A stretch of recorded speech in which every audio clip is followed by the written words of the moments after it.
पंहिंजी शाइरी ॿुधाए।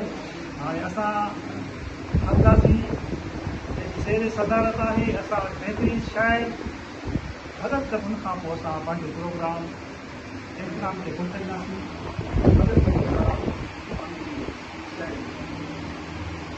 सभु पहिरें सिंधीअ जी ज़िंदगी पहिरियों इजलास आहे।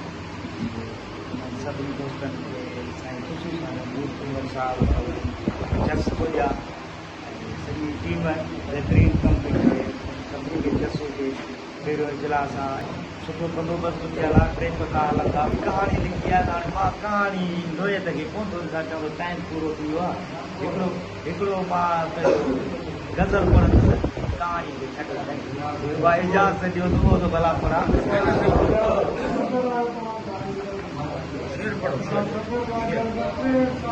शेर पढ़ो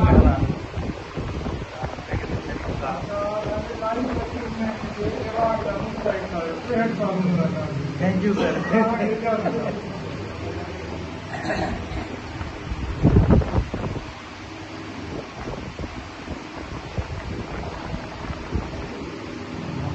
थोड़ा रचित करूं नहीं आए सही खड़िया घर आज न आए सही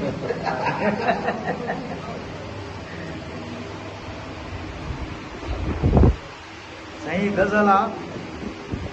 सिंध दुश्मन सां हिकु हिकाणी जे कजे, सिंध हिकु हिकाणी जे कजे, करकाट कुहाड़नि जा कामयाई कजे। अॼु जाॻाइजे क़ौम सिंधी हेकर, अॼु जाॻाइजे क़ौम सिंधी हेकर, वधी अॻिते थियूं रस्तो दुश्मन जो बंदि जे कजे।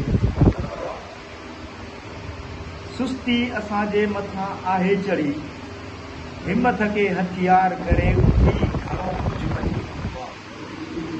अचो यार सिंध लाइ हिकु थीजे,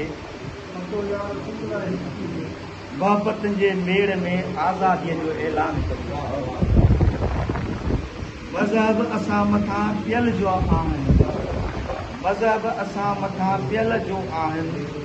सिंधियुनि खे छड़े छॾे हिक जे करे। जवानीअ जे रत में जेकी सुरहाणा, उन्हनि जी जवानीअ खे चोर जे सोर जे करे। दुनिया जे दौड़ आहे हिकु तरफ़, भगत ॻाल्हि सिंध जी आज़ादीअ जी जे